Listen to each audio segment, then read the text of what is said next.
came galloping in and said, "Your Majesty, before you pronounce final judgment, think twice." And she touched him upon his head and on his heart. Then she said, "Let the first be a test. Let each of these two young ladies try to heal you. Whichever can heal you, she is your true daughter and the rightful heir to your throne." Then the unicorn vanished. Well, the king looked at everyone and said, "Budwina, Gypsy Princess, stay right where you are.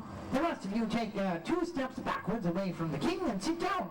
We're going to have this test." So all the knights and everyone walked a little bit away from the king and sat down.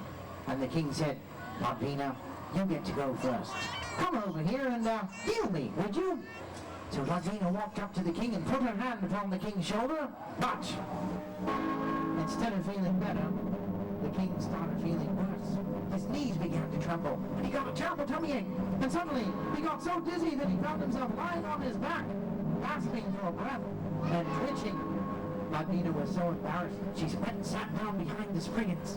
But the Gypsy Princess ran over to the king, and she knelt down and put her hand on his heart and squeezed her eyes shut. She concentrated with all her might, and suddenly the king relaxed. Then he smiled. He sprang to his feet.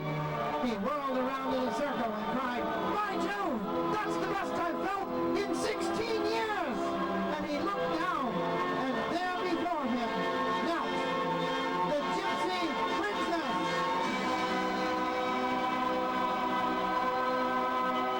The king took his crown off of his very own head. He placed it upon the head of the Gypsy Princess, and he cried, "Behold, my true daughter!" And everyone in the whole kingdom jumped up and cheered louder than they'd ever cheered before. But suddenly the Spriggans all looked at each other, and they slapped their foreheads with the palms of their hands. And they said, "Wait a minute, what are we doing cheering? We're Spriggans and we're in trouble. We'd better get out of here." But it was too late. Before they could take one step, the good knights were on top of them again.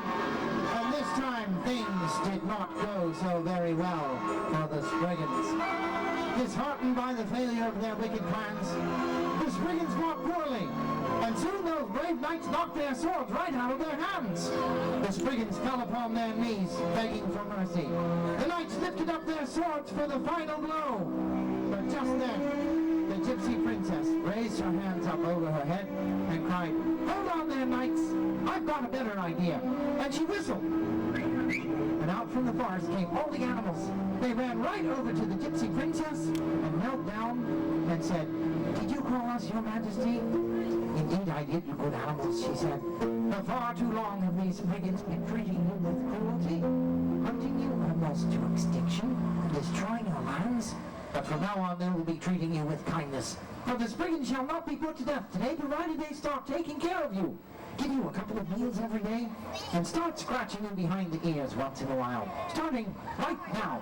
The Spriggans wasted no time. They jumped up and ran over to those animals as if their lives depended on it, and began scratching them behind their ears. And you know what? Immediately, something inside the Spriggans began to change.